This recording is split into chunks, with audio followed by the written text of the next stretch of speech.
হঠাৎ জ্যোৎস্নাকে দেখে আমার মনে হচ্ছে আকাশ থেকে গভীর অন্ধকারে আলো করে তুলেছে।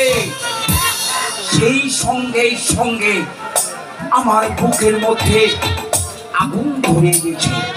জ্যোৎস্নার রূপ এত পাগল করা, জ্যোৎস্নার চোখ হরিণের মতো টাকর টাকর চোখের ছাউনি, নরম তুমরের মতো নরম তুলতুলে যৌবন আমাকে পাগল করে তুলেছে, আগুন ধরিয়ে দিয়েছে।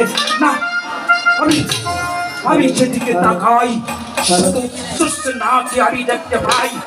জ্যোৎস্না হবে আমার, যেমন করে হোক চলে ফলে ওই জ্যোৎস্নাকে আমি হাতের মতো এনে জ্যোৎস্নাকে আমি সাজি করব, মনের আনন্দে করব। এই মুহূর্তে আমার দরকার হলো মনিক। এই কে আছিস?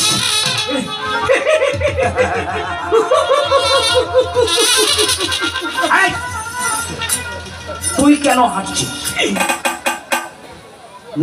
ভাই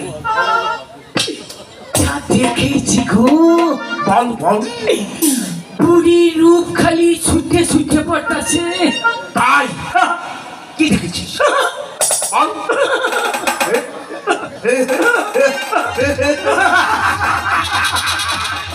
আমার মনে হচ্ছে তুই দেখেছিস ওই বেদের মেয়ে জ্যোৎস্নাকে। হ্যাঁ, সেটাই তো দেখেছি, কিন্তু যদি জ্যোৎস্নার দিকে চোখ তুলি তাকাও মনে হয় চোখ আর ফিরবে না গো। তাই জ্যোৎস্না আমার চোখ কেড়ে নেবে? তাই আমাকে সবচেয়ে ঘুষ মেরেছে। আরে জ্যোৎস্না তো আমার দেহ মন পাগল করে তুলেছে।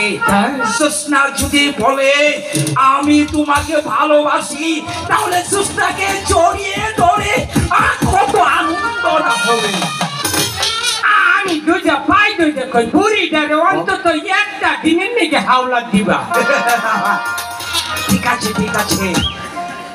এই মুহূর্তে আমরা ওই আঁকা পাকা বনপথ দিয়ে জ্যোৎস্না যাচ্ছে আর জ্যোৎস্নার বুড়ি।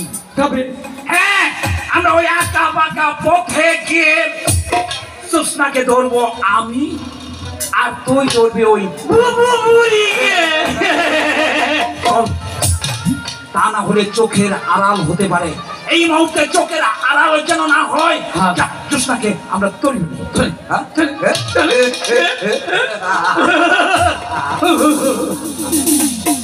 বুড়িকে তুলতে পাই গো, একবারে এক পাশে লকডাউন দিব।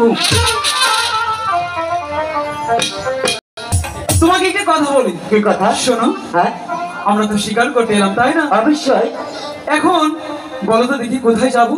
এখন তুমি ঠিক ওদিকে যাবে। ওদিকে? হ্যাঁ, আর আমি এদিকে চলে যাব। তুমি আরেকটি কথা বলছি, বলো। তুমি যেখানে থাকো না কেন, বা আমি যেখানে থাকি না কেন, এই যে একটি বৃক্ষ দেখা যাচ্ছে না? দেখা যাচ্ছে। এই বৃক্ষের নিচে তুমি এসে আমাকে, আমার জন্য তুমি অপেক্ষা করবে। যদি আমার আসতে লেট হয়, আর যদি তোমার আগে আমি আসি, তাহলে আমি সেই বৃক্ষের নিচে অপেক্ষা করবো তোমার জন্য। ঠিক আছে ঠিক আছে। তাহলে আমি ওদিকে যাচ্ছি। বেশ নাকি? তাহলে আমি ওদিকে যাচ্ছি। চলো। হ্যাঁ চলো।